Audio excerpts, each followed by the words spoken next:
Hoje é a nossa última reflexão da série Adore o Rei. Quarta e última mensagem nesse domingo de ceia. Começamos em um domingo de ceia em junho. E nós tivemos como primeira reflexão, falamos sobre como Jesus, nesse momento, é adorado nos céus, lendo muita coisa ou alguma coisa do livro de Apocalipse. Nós lemos que nesse exato momento, há um reino espiritual não físico, porém tão real quanto esse. Jesus está sentado em um trono. Lá existe 24 anciãos, falamos sobre tudo isso na primeira semana. Lá existe 4 seres viventes, há uma unidade de adoração a Jesus nesse momento de forma não visível, mas real. E nós temos ali o Espírito Santo, que não tem um trono para si, mas esse que rege a adoração nos céus. Esse mesmo Espírito Santo que nos foi enviado em Atos 2 como promessa do próprio Cristo. Não fiquem ansiosos, não podem ir comigo. Para onde eu vou, vocês não podem ir. Prepararei morada, mas vocês não ficarão sós. Eu vos enviarei do meu Espírito. E esse mesmo Espírito que rege a oração no céu é que, ao chegar a nós pelo Pentecoste, que são 50 dias após a Páscoa, ele hoje ainda atua no coração dos cristãos, dos salvos em Jesus, como esse elo de ligação, ministrando adoração a Deus através da nossa vida. Então o Espírito Santo move e rege essa adoração celestial, mas também faz isso, pega a nossa adoração, nos move em adoração e faz com que então Deus receba a nossa adoração por meio de Jesus Cristo. Primeira semana, como Jesus é adorado nos céus. A segunda semana nós falamos como adoramos a Jesus na igreja, como adoramos na igreja. E falamos um pouco sobre forma de adoração, falamos sobre liberdade de adoração. A palavra que eu usei aqui nessa mensagem foi não critique, não julgue, mas adore. E falamos que há pessoas que gostam de adorar a Deus de forma reflexiva, de forma sentada, de forma quieta. Outros são mais extrovertidos, são mais desenvolvidos. Outros querem ficar de pé, outros querem levantar a mão. Outros querem dar glória a Deus alto, outros querem dançar e balançar, outros preferem estar sentados. Não há uma regra sobre como Deus recebe a sua adoração, porque ela é de coração. A terceira semana, que antecedeu ao domingo anterior, há 2 semanas atrás, falamos como nós adoramos a Deus, a Jesus em casa. A importância de nós termos adoração em a vida cristã, além dos cultos de domingo. Nós temos aqui, nos reunimos domingo, mas em casa, a nossa casa também deve ser um local de adoração a Jesus.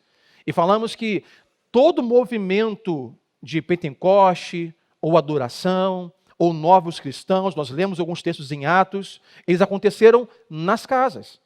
O Espírito Santo vem, então, selar os primeiros cristãos judeus, aonde ele desce, em uma simples casa. Mas ele não fica por aí. A salvação não é para os judeus. Então, a salvação quer chegar fora dos judeus. É na casa de um homem gentio, que então chamado Cornélio, que então o Espírito Santo impressiona Pedro e os seus discípulos, os batizando e os selando com o Espírito Santo. E todos dizem, olha, o Espírito Santo selou, visitou e batizou gente que não é judia, que é gentio. Então o Espírito Santo vem reger a adoração também para não-judeus. Lemos a história daquela mulher, onde recebe o apóstolo Paulo, e a sua casa, então, é batizada e salva. E falamos, a nossa tendência máxima foi que o Espírito Santo ama estar presente na sua casa. Fazer a obra na sua casa. Restaurar a sua família. Nós, com isso, nós não damos descrédito a uma instituição como essa, com um nome. É um domingo, então nós adoramos a Deus na igreja, mas também entendemos o quanto Ele quer ser eficaz e fazer a obra na nossa casa. Hoje, como quarta reflexão, nós saímos da igreja, saímos de casa e vamos para a rua. Porque, como eu falei pela manhã, é na rua que passamos boa parte do nosso tempo. E hoje resumo nosso sermão falando sobre trabalho e dinheiro. Alguém diria, pastor, lá vai para o senhor falar de dinheiro. Vamos falar sobre dinheiro. Não vou te pedir dinheiro, mas vamos falar sobre como podemos adorar a Deus com o nosso trabalho e com o nosso dinheiro. Então o tema de hoje é Adore o Rei, como adoramos na vida. O que falamos aqui nas reflexões é que adoração não é apenas uma questão cristã. Crente adora, cristão adora, religioso adora. Não, adoração é uma questão humana. Todo ser humano é em si um adorador. Todo mundo, nesse exato momento, está apaixonadamente adorando alguém ou algo. Pode ser Jesus, mas pode ser, por exemplo, o trabalho.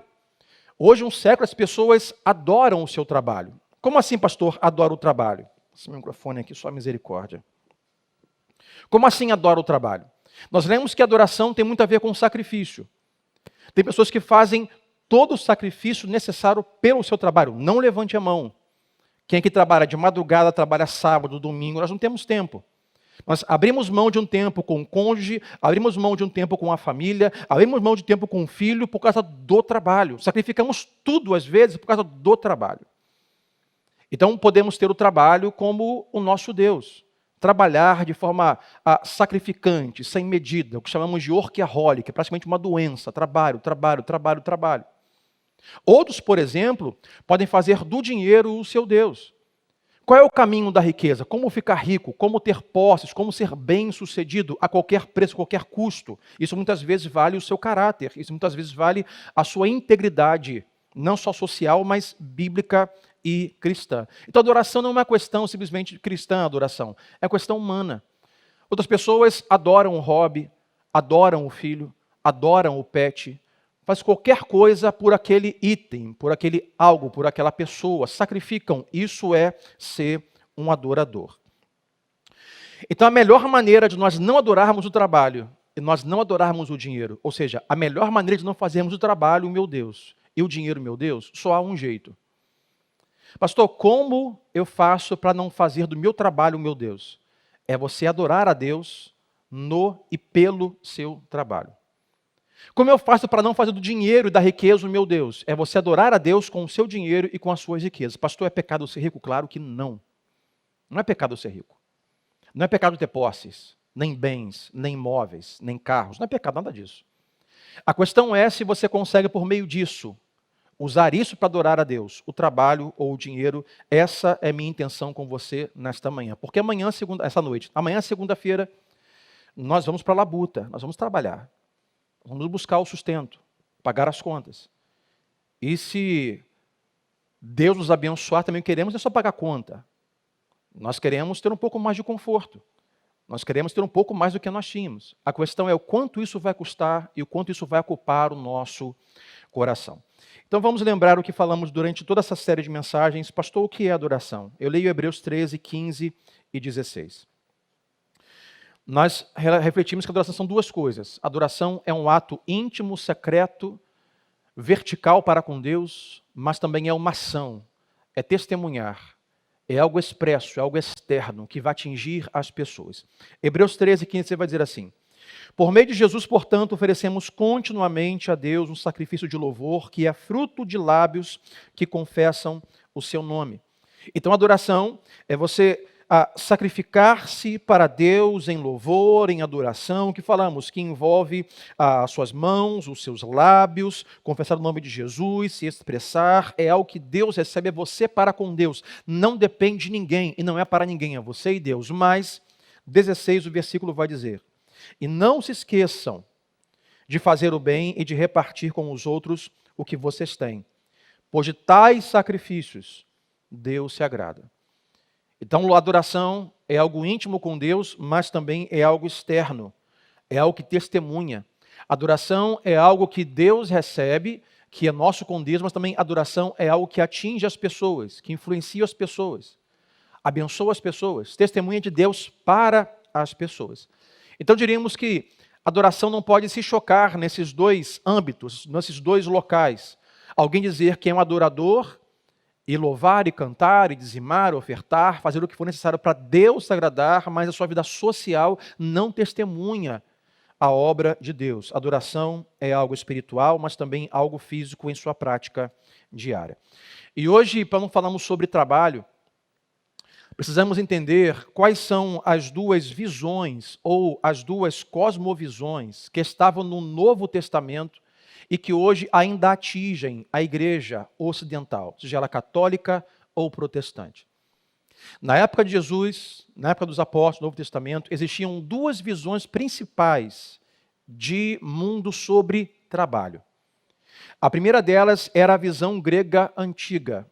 A visão grega há um dualismo, onde o físico é mal e o espiritual é bom. Aonde aquilo que é de alma, que é espiritual, que é de reflexão, que é de mente é bom, e aquilo que é físico, que é material é ruim. É a visão grega sobre trabalho. Então, a visão antiga grega tinha a seguinte ideia, que o bom que é se fazer e ser um indivíduo desenvolvido e bom é aquele que fica preso ao ramo das ideias e das reflexões. Por isso, essa cosmovisão grega nos deu os grandes filósofos. Nos deu Sócrates, Aristóteles e tantos outros. E somos gratos por essa filosofia e por esse pensamento grego que nos deu grandes pensadores. Então, uma visão grega vai dizer que se você quiser ser alguém desenvolvido, alguém relevante, fique no campo das ideias, fique em um campo acadêmico e apenas se especialize em refletir, pensar e conversar. Ah, mas e o prático, mas e o físico do dia a dia? Não, não se envolva com isso, isso é mal. O bom é isso aqui é ruim. Há um dualismo que separa. Aquilo que no cristianismo diria, o que é espiritual é bom e o que é físico é ruim.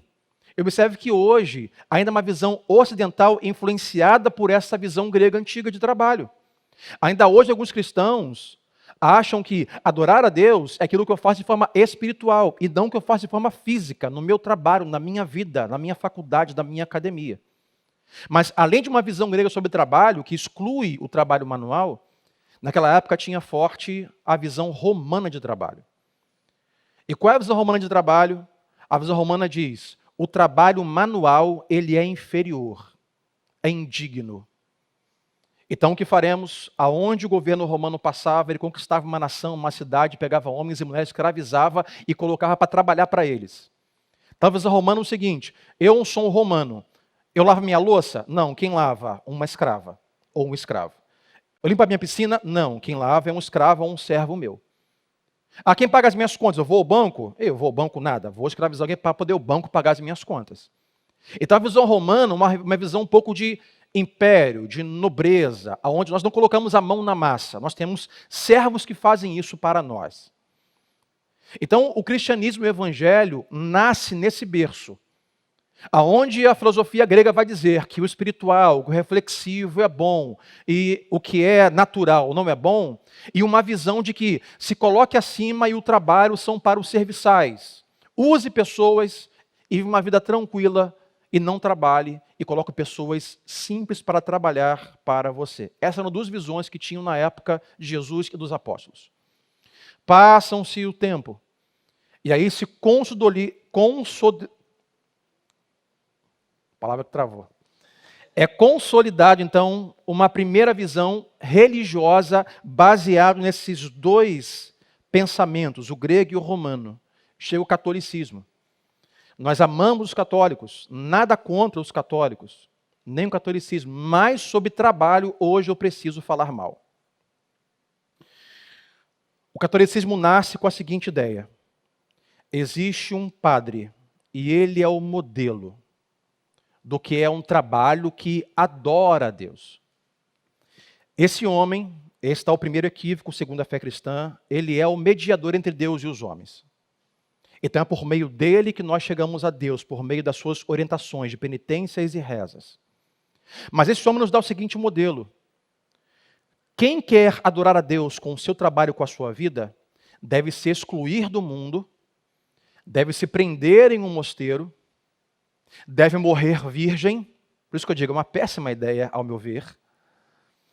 Ele não pode se casar, não pode ter filhos, e não pode ter um trabalho fora da igreja. Então, a ideia católica de você adorar a Deus com a sua vida é você sair do mundo, não compartilhar das coisas do mundo, que eu digo assim, das coisas seculares do dia a dia, você não ter relações sexuais no casamento, não ter uma esposa e não ter filhos e não ter um trabalho. Isso é uma forma de você adorar a Deus com a sua vida. E assim era o catolicismo. Mas aí algo acontece, uma ruptura acontece, chamamos de reforma protestante. Um monge agostiniano, chamado Martim Lutero, está também em um mosteiro, vivendo essa vida que ele acreditava. A minha vida vai adorar a Deus se eu me enclausurar, se eu morrer virgem, não ter uma esposa, nem uma família e não ter um trabalho fora daqui. Mas o que acontece? Um certo dia, Martim Lutero é incomodado. Seus olhos são abertos, as escamas caem quando ele lê Romanos 1,17. O justo viverá pela fé, não pela penitência, não pelo sacrifício próprio, mas pela fé em Jesus. E o que me chamou a atenção é que, no mosteiro, Martim Lutero era um professor de Bíblia e não conhecia Jesus. O que eu digo que ainda hoje é possível alguém saber muito da Bíblia, ensinar a Bíblia e não conhecer Jesus ou não ter experiência nenhuma com ele. E quando Martim Lutero tem os olhos abertos, as escamas caem, então ele entende. Ele diz, gente, adoração, vida, não se resume a isso. Não é o que eu faço, é o que ele fez na cruz do Calvário. E Martim Lutero muda toda essa cultura de trabalho que adora a Deus do catolicismo. E pasmem, Martim Lutero vai conhecer uma freira. O que acontece? Eles se apaixonam e eles se casam. E nessa época tinha uma ideia, uma expectativa, ou um mito, ou uma lenda urbana, que dizia que o anticristo viria do nascimento de um padre com uma freira, porque era muito pecado um padre casar com uma freira. E quando a sua esposa freira fica grávida, tem um suspense. Seria o anticristo? O filho de Chuck vai nascer? Monstro vai sair? Então ele nasce.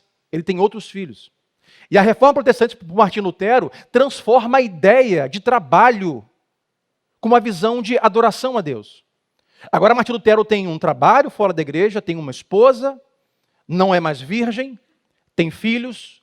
Isso muda toda a história. Nós temos a visão de trabalho do catolicismo e temos a visão de trabalho do protestantismo, quando nós pertencemos a uma igreja reformada protestante, não católica.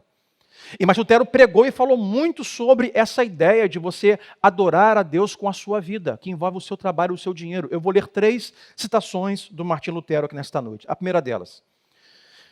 Seu trabalho é um assunto muito sagrado. Deus se deleita com isso e, através disso, Ele quer conceder suas bênçãos sobre você. Na visão protestante, Martim Lutero diz, o seu trabalho é algo também sagrado. Sagrado não é apenas aquele que celebra o culto, não é apenas o pastor que prega, não é apenas a pessoa que canta, ou aquele que dirige a oração em um grupo de oração. Sagrado também é o seu trabalho. E Deus quer abençoar você através do seu trabalho, seja ele qual for. Segunda frase de Lutero. O elogio do trabalho deve ser inscrito em todas as ferramentas, na testa e nos rostos, porque suam de labuta. Terceira e última frase. Deus não precisa de nossas boas obras, mas o nosso próximo precisa. O entendimento cristão e bíblico que vamos falar esta noite diz que o seu trabalho é o que eu vou chamar de, ele é, nesse momento, agora, o seu chamado e a sua vocação. Muitos dirão assim, pastor, quem me dera ter um chamado de Deus. Não tenho chamado. Tem aquela música, eu tenho chamado, não tenho chamado. Se eu não prego, se eu não faço missões, se eu não canto, se eu não tenho emprego na igreja, se eu não visito, se eu não... eu não tenho um chamado. Mas quem disse? A igreja cristã protestante entende, pela palavra de Deus que nós veremos hoje, que hoje o seu chamado, a sua vocação é onde você está. Por exemplo, pastor, eu sou mecânico. Esse agora, enquanto mecânico, é a sua vocação. E Deus vai usar você e seu conhecimento para abençoar pessoas e impedir que as pessoas tenham um carro enguiçado na rua, o disco de freio ruim e sofram um acidente. Você é importante para Deus e para a sociedade. Pastor, eu sou enfermeiro, eu sou médico. O seu chamado agora é colaborar para o bem físico das pessoas e evitar, não impedir, porque não há como impedir que alguém morra, mas tardar a morte das pessoas, com medicamento, com conhecimento, com cuidado. Pastor, eu sou psicólogo. Esse agora é o seu chamado, sua vocação. Trabalhar o bem-estar emocional das pessoas. Sou padeiro. Deus abençoe a sua vida. Aquele pãozinho fresco de manhã. Que vocação, hein, Marcão? Que chamado. Deus vai usar a sua habilidade, sua vocação para abençoar pessoas com o pão pela manhã.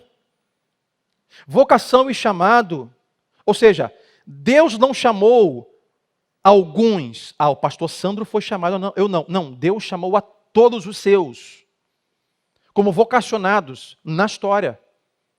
Para onde você está agora, usar isso como a sua vocação e o seu chamado. Deus tem o nosso trabalho como o seu meio de graça. Quer ver um exemplo? Jesus ensinou assim, quando forem orar, orem, Pai nosso que estás nos céus. E chega uma hora que vai dizer, digam assim, o pão nosso de cada dia nos dai hoje. Ele ensinou a orar. Então oramos e assim, Deus, amanhã provê para a minha casa. Me traga o sustento, o pão à mesa. Mas como que o pão faz na sua casa? Você ora assim, você bota a mão e Shazam, e o pão aparece? Não. Para que a oração e a graça de Deus se cumpra, Deus vai usar um agricultor que vai semear o trigo, que vai cuidar do trigo. Ou você acha que o seu pão nasce pronto dia de manhã? Não, o seu pão demorou dias, semanas, meses para ser formado.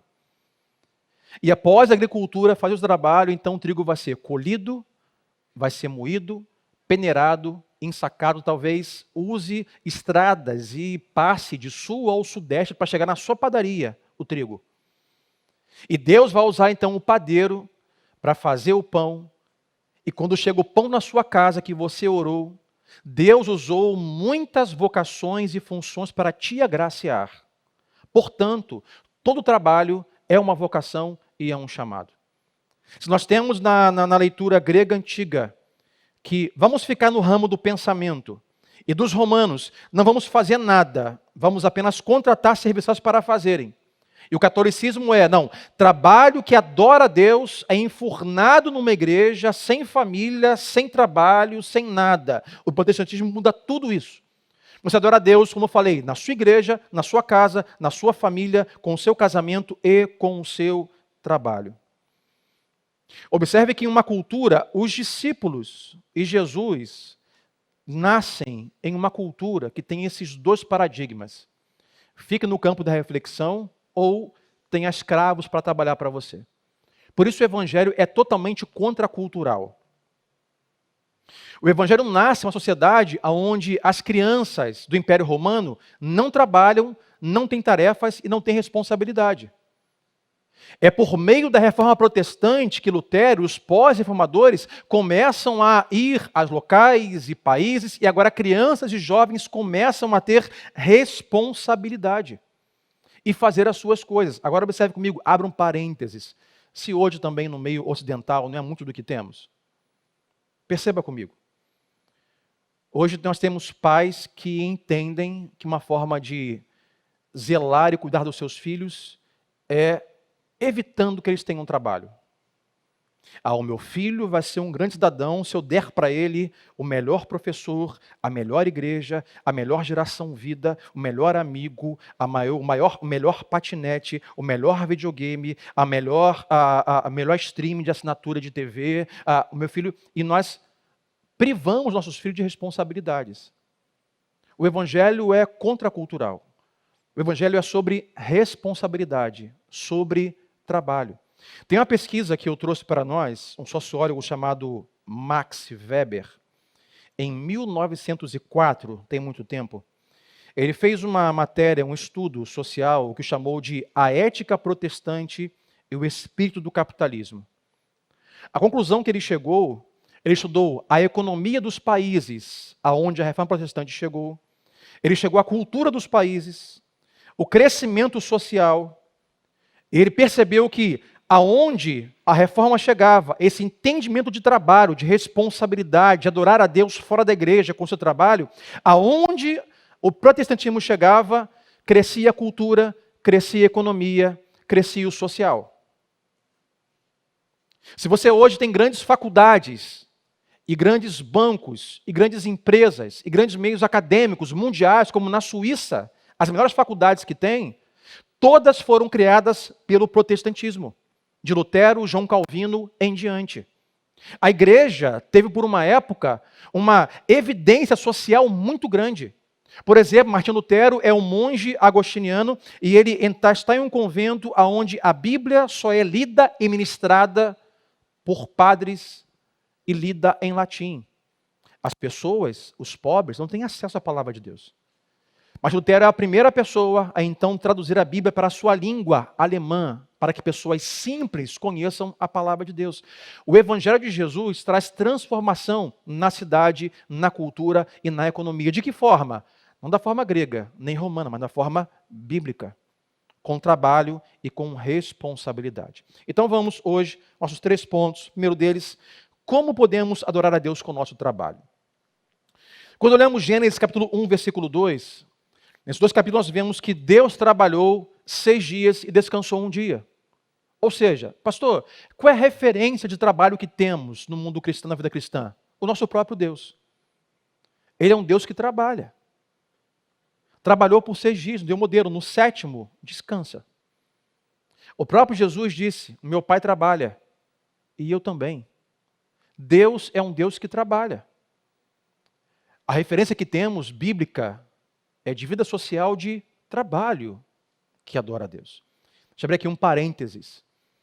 Hoje nossa cultura está enfatizando e caminhando, e já falando sobre isso, sobre direito.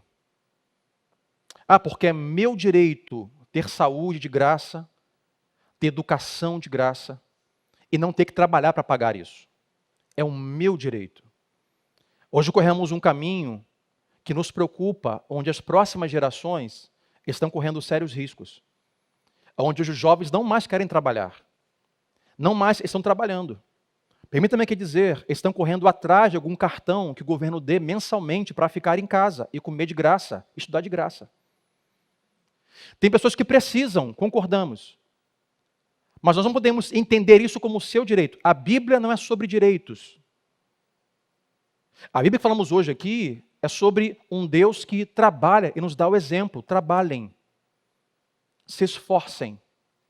Façam a sua parte, de forma que glorifique ao Deus de vocês. Deus é um Deus que trabalha. Agora observe comigo Gênesis 2, versículo 15. Deus fez tudo, Deus criou o homem, vai dizer assim, o Senhor Deus colocou o homem, não tinha Eva ainda, colocou o homem no jardim do Éden para cuidar dele, para cultivá-lo. Deus criou o homem e deu para ele um trabalho. Feito a minha imagem e semelhança, perfeito. Sem nenhum tipo de problema físico, emocional, social, cultural, financeiro. Toma, o jardim é teu. Obrigado, Senhor. Obrigado não, peraí. Tu vai me ajudar com ele. Tu vai cuidar dele. Tu vai trabalhar. Então aqui já, para alguns homens solteiros e jovens, um insight para você aqui. Antes de Adão ganhar Eva, ele ganhou um trabalho. Entendeu? Homens, trabalho vem primeiro. Esposa vem depois. Vemos uma geração hoje de jovens que querem ficar na casa dos pais até os 30, 40 anos, de pijama, acordando meio-dia, jogando videogame e querendo os meus direitos. Eu tenho direitos. Eu não conheço uma mulher que está por aí no shopping andando atrás de um homem de pijama que acorda meio-dia sem emprego. Se você encontrar como, diga assim, você precisa tratar, você tem problema. As mulheres estão procurando e precisam de homens responsáveis. Mesmo que agora desempregados, entenderam que antes do casamento vem o trabalho. Deus deu a Adão um trabalho e depois deu a ele uma esposa. Adão está trabalhando mesmo tendo aquilo como perfeito. Sabe o que entendemos? Nós temos um equívoco. Quem nunca ouviu dizer, rapaz, a gente só trabalha por causa de Adão, hein? Se Adão e Eva não tivessem pecado, a gente não tinha que trabalhar. Quem nunca ouviu essa? Trabalho é coisa do pecado. Não. Adão ganhou um trabalho antes da queda. Trabalho faz parte do nosso Deus. É um Deus que trabalha e quer que nós trabalhemos com Ele e para Ele em tudo que nós vamos fazer. Deus não deu a Abraão aqui uma catedral. Deus não deu a Abraão uma igreja para cuidar. Deu para ele um trabalho para fazer. Tu vai plantar, tu vai regar, tu vai cuidar das árvores. Deus nos fez para trabalhar com Ele. E nos dá a descrição de trabalho, mesmo em um mundo perfeito. Mas, quando lemos Gênesis 3, o pecado entra no mundo, nós temos uma ruptura. E olha o resultado disso que nós estamos hoje vivendo e colhendo. Olha Gênesis 3, 17 em diante. E o homem então declarou, depois que o homem pecou com a sua esposa, visto que você deu ouvidos à sua mulher e comeu do fruto da árvore, da qual eu ordenara que não comesse, maldita é a terra por sua causa. Deixa eu te informar isso ou te lembrar. Nós vivemos esse tempo onde a terra está amaldiçoada. O trabalho está amaldiçoado. É por isso que tudo é tão difícil. Ele continua.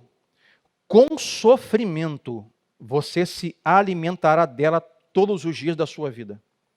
Ela, a terra, o que era a terra? Era o campo de trabalho de Adão. O seu campo de trabalho vai te dar espinhos e ervas daninhas, e você terá que alimentar-se das plantas do campo. Com o suor do seu rosto você comerá o seu pão, até que você volte à terra, visto que dela foi tirado, porque você é pó, e para o pó voltará. Deus dizendo assim, por causa do pecado, agora a terra está amaldiçoada, e o seu trabalho, meu amigo, não vai ser fácil. Você vai ter que se esforçar o dobro, e você verá o quão difícil é vencer na vida, ter um trabalho, sustentar sua família e ter o seu sustento. Quando isso acaba? Até o dia que você voltar ao pó e você morrer. Não acaba nunca. Perceba, é por isso que as coisas são difíceis. Quem nunca deu 5 da tarde, acabou o trabalho e disse assim, ufa, bateu meu ponto.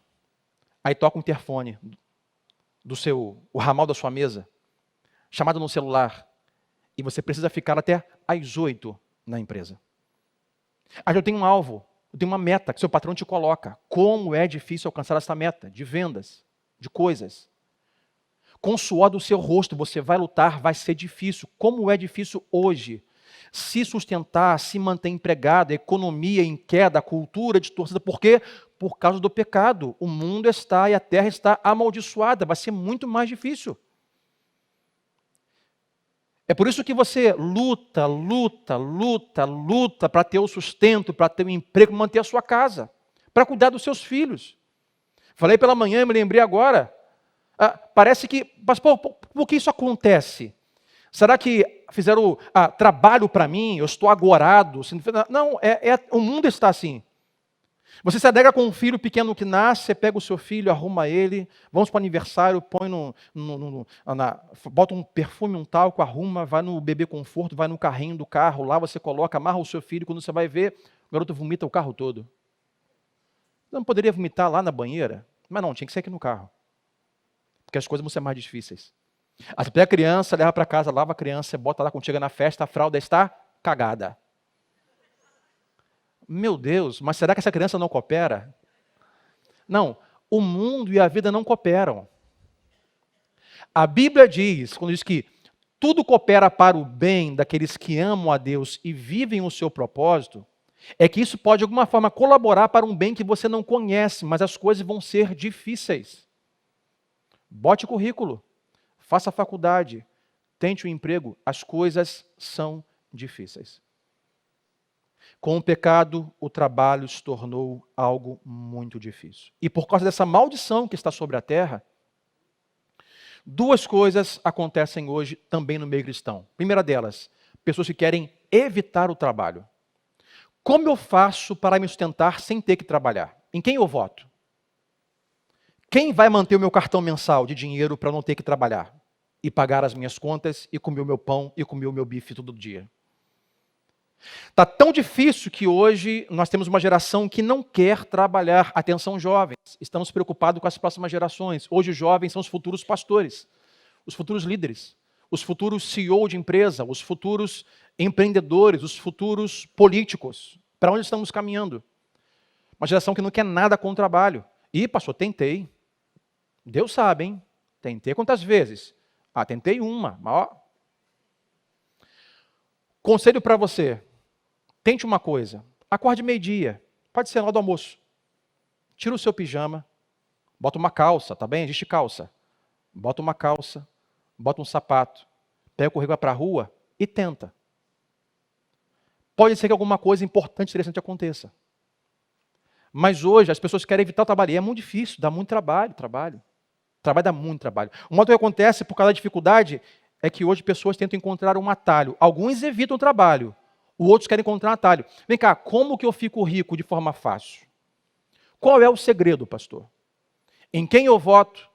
Que curso eu faço? Que grupo VIP do WhatsApp eu entro para ganhar dinheiro e ficar rico sem ter trabalho? Atalhos. Para você um recado, porque isso aqui vai dizer a verdade para você. Não existem atalhos. Não tem atalhos. Tudo é conquistado com trabalho. Qual é o segredo, pastor? O atalho. Como ter um casamento feliz, de sucesso, sem ter trabalho? Qual é o atalho? Não existe, meu amigo. Não tem. Tu vai ter que trabalhar muito pela sua família. Pastor, como ter filhos centrados, bem educados, filhos resolvidos emocionalmente? Como ter? Trabalho. Não basta apenas colocá-los no mundo, largar na Netflix, no videogame e achar que serão bons cidadãos. Não vai acontecer, não tem atalhos. Pastor, como ter uma vida profissional de sucesso? Ganhar dinheiro, ter estabilidade financeira, conjugal, não atalhos. É trabalho. Hoje, a geração de hoje não quer trabalhar ou está procurando um atalho. Como eu fico rico sem ter trabalho? E esse é um problema que nós temos. Deus é um Deus que trabalha e nos fez para trabalhar. Trabalhar para quem, pastor? Veremos no final. Para os homens? Não, vai além disso. O nosso trabalho agora é a nossa vocação e o nosso chamado para adorar a Deus naquilo que fazemos. Mas, pastor, eu não sou remunerado para fazer o que eu faço. Trabalho não se resume àquilo que você é pago para fazer. Quer ver um exemplo? Quantos aqui têm filhos? Levante a mão. Quem tem um filho, levante a mão. Você tem um trabalho. Quem tem 2 filhos, levante a mão. Você tem 2 empregos. Quem tem 3, levante a mão como eu. 3 empregos. Quem é que as mulheres que são casadas têm marido, levante a mão. Marido, 4 empregos. Quanto você ganha para isso? Nada. Quem te paga para ser mãe e para ser esposa? Ninguém. Mas é um trabalho. É a sua vocação. Pastor, eu não estou no mercado de trabalho. Eu não me identifico com o trabalho. Se Deus agora, nessa temporada, te deu um marido e filhos para você cuidar, essa é a sua vocação. Agora. Esse é o seu trabalho. Pode ser que futuramente, com os filhos crescidos, você volte ao mercado de trabalho. E ali será a sua vocação, o seu trabalho. Trabalho não se resume àquilo que você é pago para fazer. Pastor, eu sou voluntário aqui na igreja. Trabalho com crianças da geração vida. Sou um diácono, sou um obreiro. Trabalho com alguma coisa na igreja aqui. Quem te paga para isso? A igreja te paga? Não, recebe nada. Mas é o seu trabalho. Agora é a sua vocação.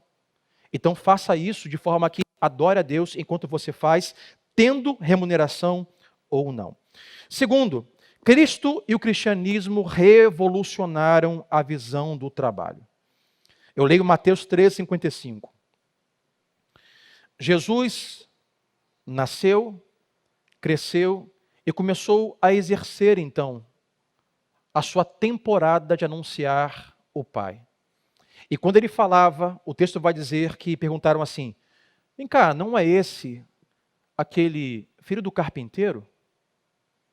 Em uma visão romana, dizia o seguinte: quem é esse cara? É de uma família pobre, serviçal, ele não é nobre. Quem ele pensa que é? Como alguém servo, como alguém pequeno, alguém pobre, pode dizer ser quem é e fazer o que faz? Não é esse. Observe comigo. Das muitas possibilidades de Jesus nascer, ele nasce em uma família rica ou pobre? Pobre. Em uma família nobre que tem servos ou uma família que serve as pessoas? Família que serve as pessoas. O cristianismo revoluciona e muda completamente a ideia de trabalho.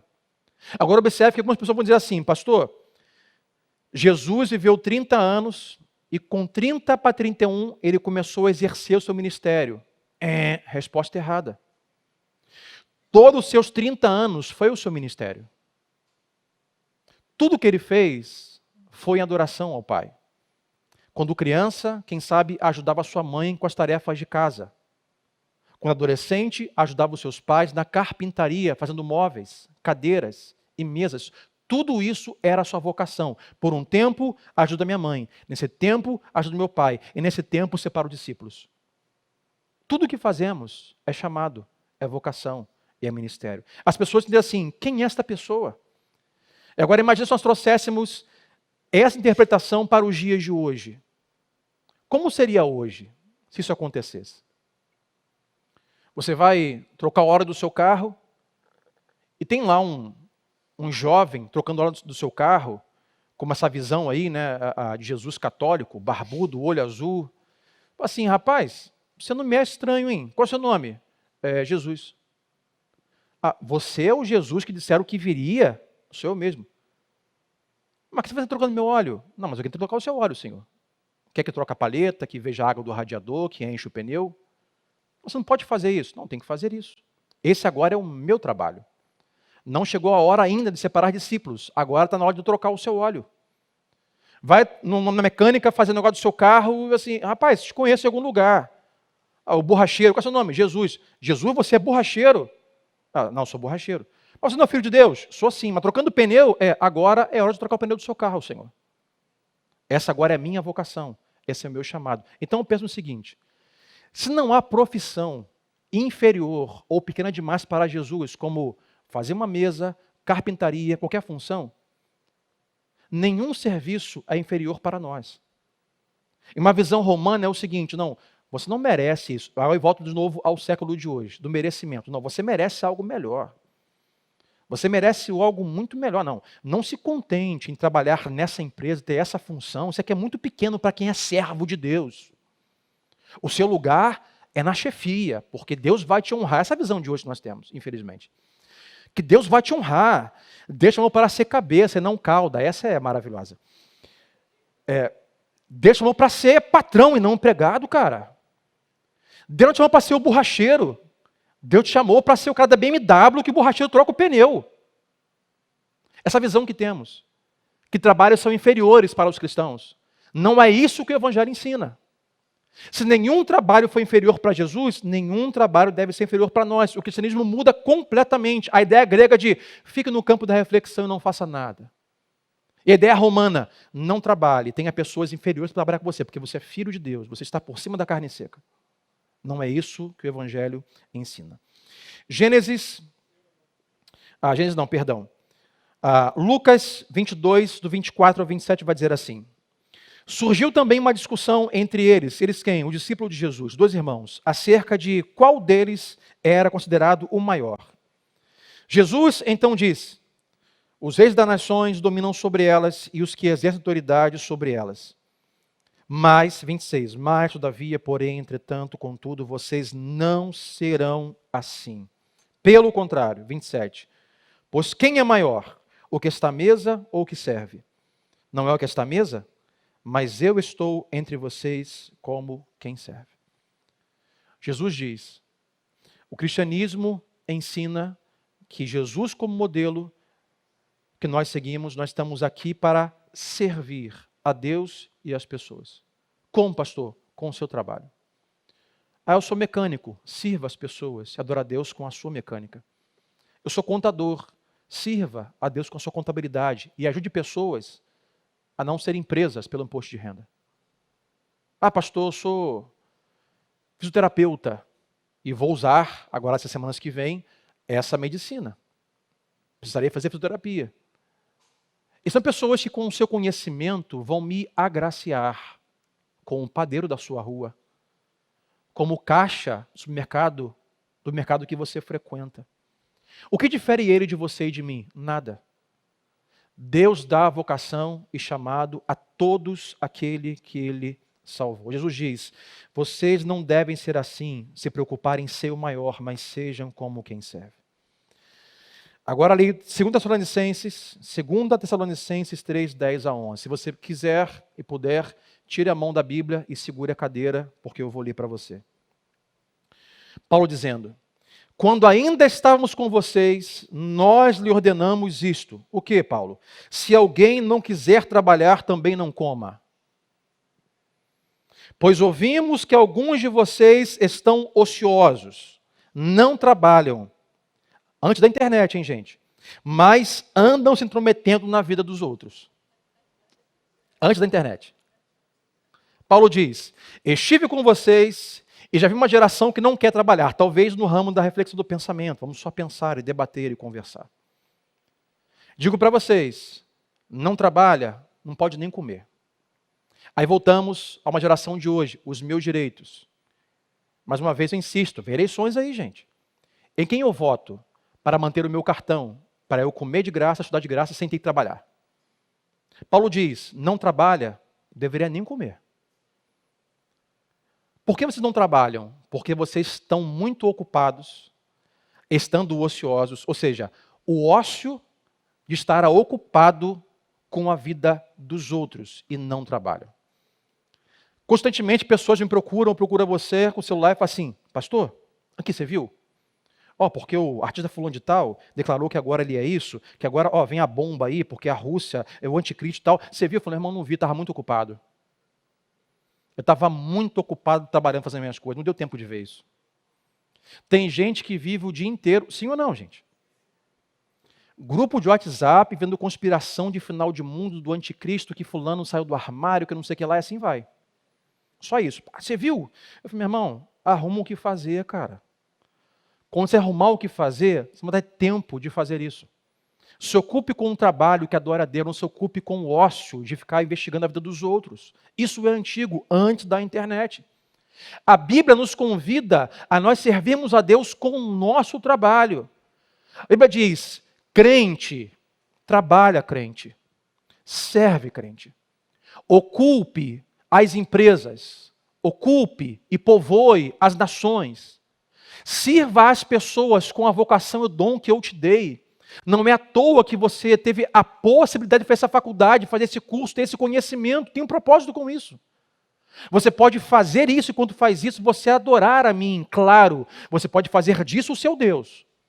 Mas você pode usar isso, e por meio disso você adorar a Deus com o seu trabalho. Essa é a visão bíblica. Deus espera que o seu povo trabalhe e ganhe dinheiro, sim. Não há nenhum problema o cristão trabalhar, ganhar dinheiro, comprar sua casa, trocar o seu carro.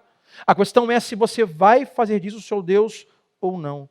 Mais uma vez eu volto, estamos destruindo uma geração inteira com os nossos jovens. Pais que hoje me ouvem. Olhem a idade do seu filho e dê a ele responsabilidades pertinentes à idade dele.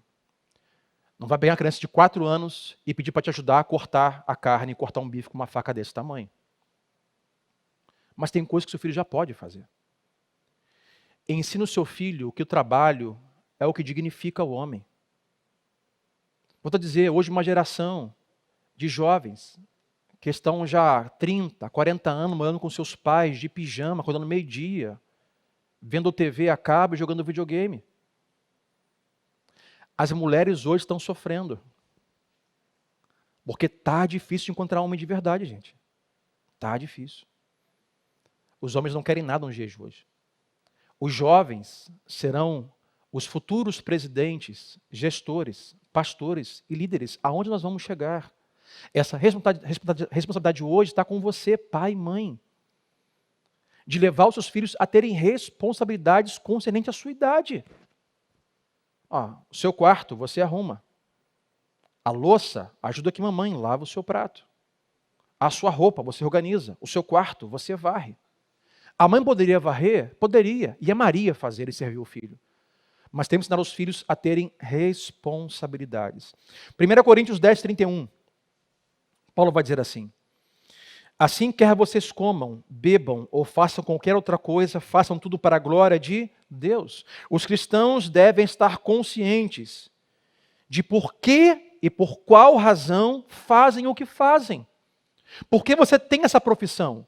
Por que você está nesta empresa? Por que você tem esse poder financeiro, esta vida econômica? Por que você sabe o que sabe? Paulo diz, façam tudo para a glória de Deus, adore a Deus, porque isso que você sabe que você faz é o seu chamado agora, a sua vocação. O seu chamado e vocação não se restringe àquilo que é feito dentro da igreja, mas fora da igreja. Vocação se estende a todo lugar onde Jesus está. E onde Ele está com você, na pessoa do Espírito Santo. Cheguei num trabalho, Deus está comigo. Jesus está presente. Cheguei na faculdade, Deus está comigo. Jesus está presente. Então aqui é a minha vocação. Aqui é o meu chamado. Colossenses 3, 23 e 24. Paulo intensifica a sua consciência sobre o trabalho. Tudo o que fizerem, façam de todo o coração como para o Senhor e não para os homens. Observe, quando você faz para o seu patrão, você faz para a sua empresa, além disso, atrás disso está o Senhor recebendo o seu trabalho e a sua adoração. Sabe por quê? Olha como ele conclui o versículo 24. Sabendo que por isso vocês receberão do Senhor a recompensa da herança. É a Cristo Senhor que vocês estão servindo. Eu sirvo a Deus no meu trabalho. Eu sirvo a Deus com aquilo que Deus me deu para fazer nesse momento, dentro e fora da igreja. Pode ser um trabalho voluntário, sem remuneração, na igreja, ou social, em uma instituição, em um asilo, centro de caridade, ou em uma empresa ganhando um bom salário, não importa. Tudo isso é vocação, tudo isso é feito para o Senhor. Ele quem nos dará a recompensa. Quero abrir aqui um parênteses e dizer para você que, pastor, quando o trabalho termina, nós lemos Gênesis e vai dizer que a maldição da terra acaba quando você morre, mas o trabalho não. Ou você acha que você vai morrer e vai para o céu e lá não terá trabalho. Há uma visão de eternidade que é uma nuvem branca, eu com roupa de anjo, uma auréola, um par de asas, uma harpa, na ponta da nuvem, tocando harpa o dia inteiro. Não é visão bíblica. A visão bíblica vai dizer que haverá novos céus e nova terra. Qual é a ideia que nós cremos? Que a Nova Jerusalém será um lugar como o Éden, antes do pecado, aonde os homens e Deus habitarão juntos. A visão que eu tenho é de verde, cachoeiras, animais, lugar para cultivar, trabalho para fazer. Mas pastor, o que mudou então? Qual é a vantagem disso? O que mudou é que não mais haverá maldição em tudo que nós fizermos.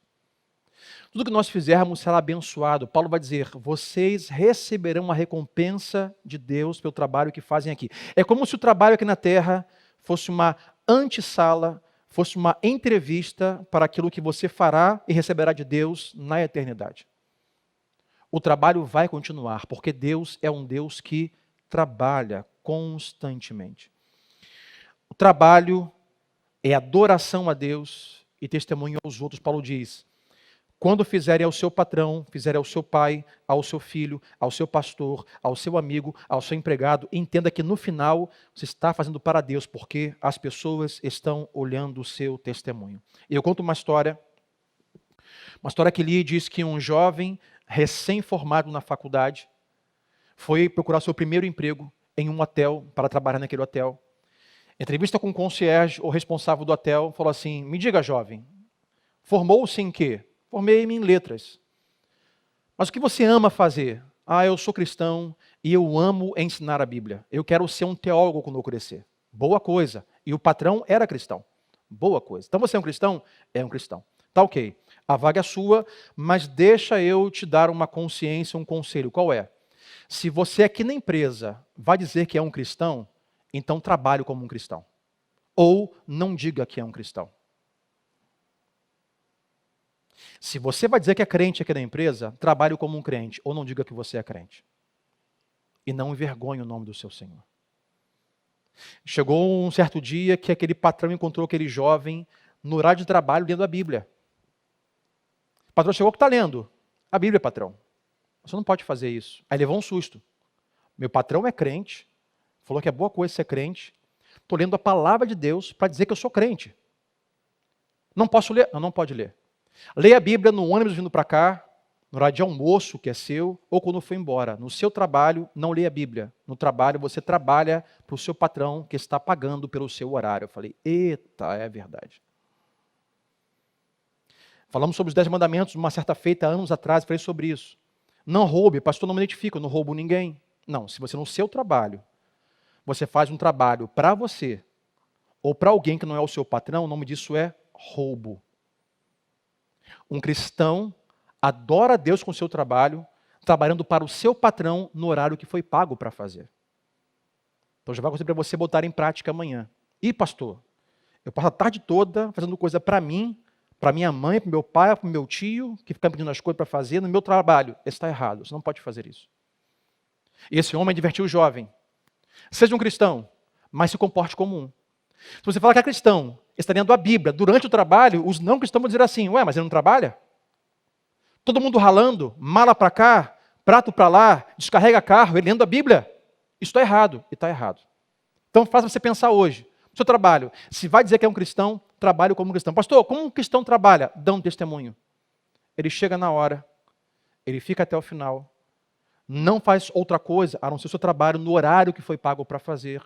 Cumpre suas responsabilidades e dá testemunho. Porque Paulo diz, se lembre que enquanto você faz, não faz para o seu chefe, você faz para o Senhor.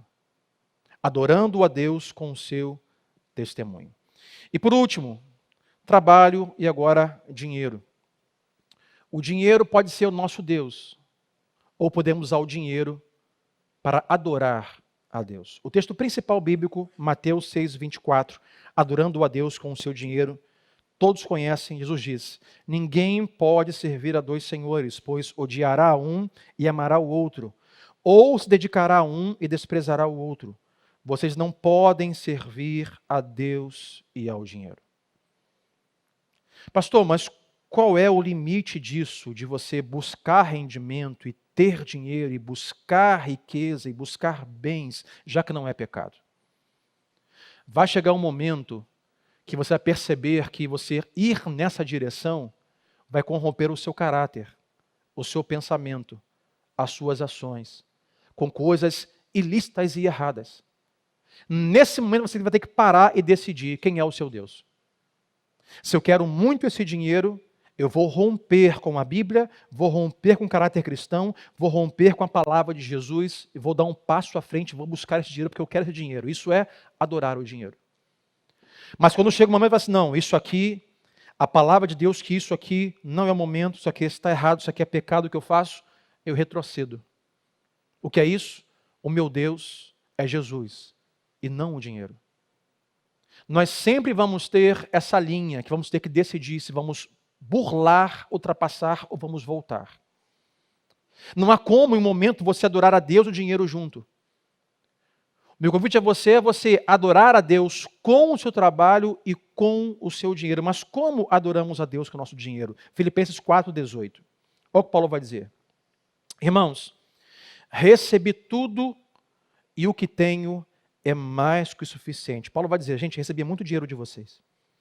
Estou amplamente suprido, agora que recebi de Epafrodito os donativos que vocês enviaram. Elas são uma oferta de aroma suave e um sacrifício aceitável e agradável a Deus. O que Paulo diz é, irmãos, quando vocês pegaram o seu dinheiro e doaram para esse ministério, pegaram o seu dinheiro e me ajudaram com a minha fome, com a minha carência financeira de provisão, vocês não só fizeram a mim, Deus recebeu isso que vocês fizeram como um sacrifício e aroma suave.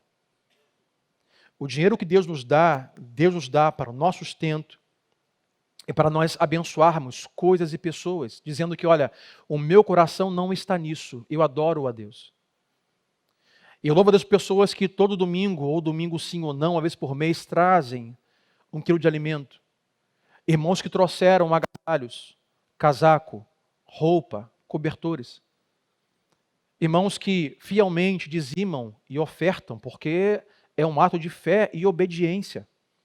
Quando você dizima e quando você oferta, quando você compra uma bala de alguém no sinal, sem pensar se vai fazer falta, quando você doa para alguém, quando você participa da vida de alguém, você está dizendo, olha, o meu dinheiro, cara, não é o meu escravo. Eu sou livre. O meu dinheiro é para adorar a Deus. E Paulo diz, quando vocês me doaram, vocês fizeram por mim, Deus recebeu isso como um sacrifício. Adoraram a Deus com o seu dinheiro. E por último, Atos 20, 35.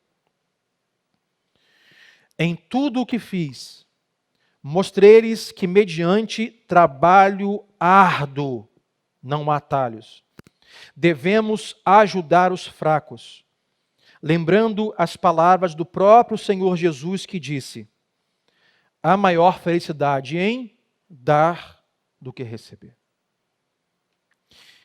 E aqui vai o entendimento mais correto e apurado desse texto.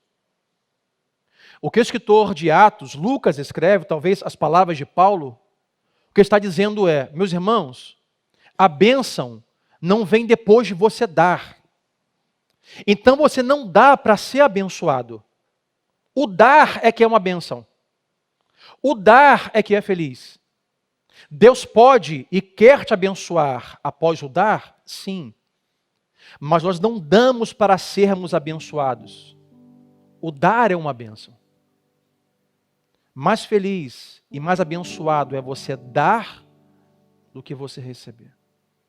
Porque isso é um ato de adoração. É um ato de liberdade. Meus irmãos, a cruz do Calvário nos libertou. Nos libertou do diabo, do mundo, mas a maior libertação que recebemos foi a libertação de nós mesmos. Porque nós pecamos. E nós merecemos. Nós não merecemos o céu. Por isso que eu falo que Bíblia não é sobre merecimento ou direito, é sobre graça, favor imerecido.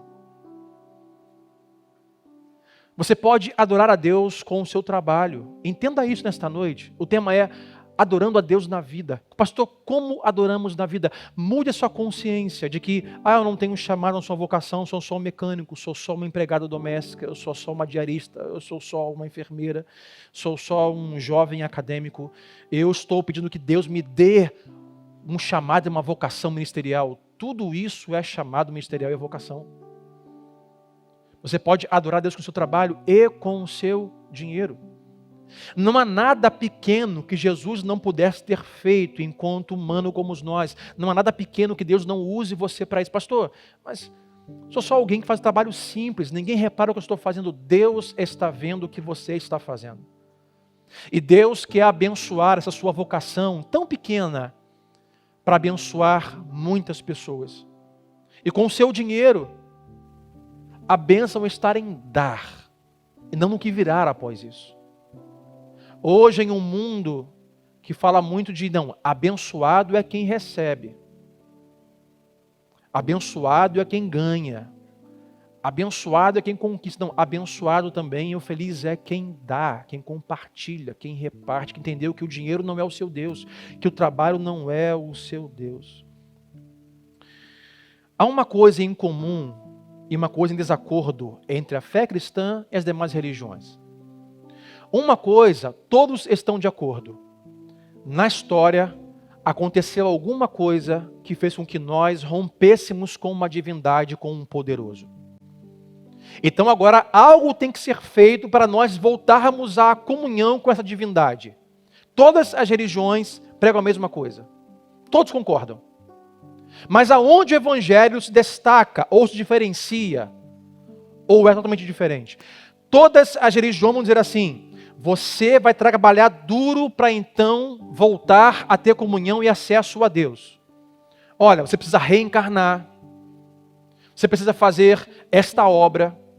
Você tem que ir a este lugar. Você tem que comprar isso. Você vai ter que trabalhar para você voltar a esse contato com algo divino. É aí que o evangelho discorda. Concordamos que alguém tem que fazer alguma coisa. Mas o evangelho diz: o trabalho a ser feito para que o homem voltasse para Deus não competia a nós, mas Jesus fez por nós. Alguém tinha que fazer o trabalho, e quem fez? Jesus naquela cruz. Um Deus que trabalha é um Deus que serve. Ele nos serve vindo em carne, em uma manjedoura, em uma família pobre, para nos servir. Ele morre naquela cruz para nos servir. E nos convida a esse exemplo. Pegue o seu trabalho, pegue sua vocação, tudo isso é o seu ministério. E use isso para adorar a Deus, lá onde você trabalha. E com o sustento disso, com o dinheiro disso, da onde vier, use isso para adorar a Deus. Em um mundo que não quer trabalhar, ou em um mundo que quer ficar rico a qualquer custo, Deus diz: trabalhe e adore a Ele quanto faz, ganhe dinheiro e adore a Deus com o seu dinheiro. Vocês foram feitos livres na cruz, não voltem à escravidão. Não deixe o trabalho escravizar você, não deixe o poder, a fama e o dinheiro escravizar você. Vocês foram feitos livres. Tudo isso é como bênção para vocês e bênção para os outros, porque a adoração é algo íntimo com Deus e é algo que atinge a vida das pessoas. A minha oração é para que você amanhã, segunda-feira, chegue no seu trabalho com uma outra cosmovisão. Embora a terra amaldiçoada, chegue lá e diga, e ore antes do expediente, Senhor, essa é a minha vocação. Esse agora é o meu ministério. Deus, usa essa minha capacitação, esse meu conhecimento, essa minha habilidade manual para abençoar as pessoas. Para ser fiel a esta empresa. Porque eu sei que não faço para o meu chefe. Atrás dele está o Senhor, recebendo isso como adoração e como aroma suave de sacrifício. E quando Deus te abençoar com um rendimento, que você adora a Deus com o seu dinheiro. Que você sirva a Deus no ministério local, na sua família, com pessoas que Deus colocar no seu caminho. A minha oração, se posso assim dizer, que Deus encontre em você um coração servo, a ponto de passar muito dinheiro na sua mão. Quem recebe hoje aqui, diga amém. Porque se você está livre, Deus vai abrir portas. Deus vai possibilitar que movimento financeiro passe na sua mão. Porque você não é o escravo disso. Isso não é o seu Deus. E você abençoa outras pessoas. Mas pastor, como o dinheiro vem? Como Deus envia dinheiro e nos abençoa? Por meio do trabalho. Este mundo está precisando de servos de Deus que acordam cedo, que chegam na hora, que trabalham de forma correta e justa e adoram a Deus e testemunham diante dos seus amigos de trabalho. É isso que o mundo precisa.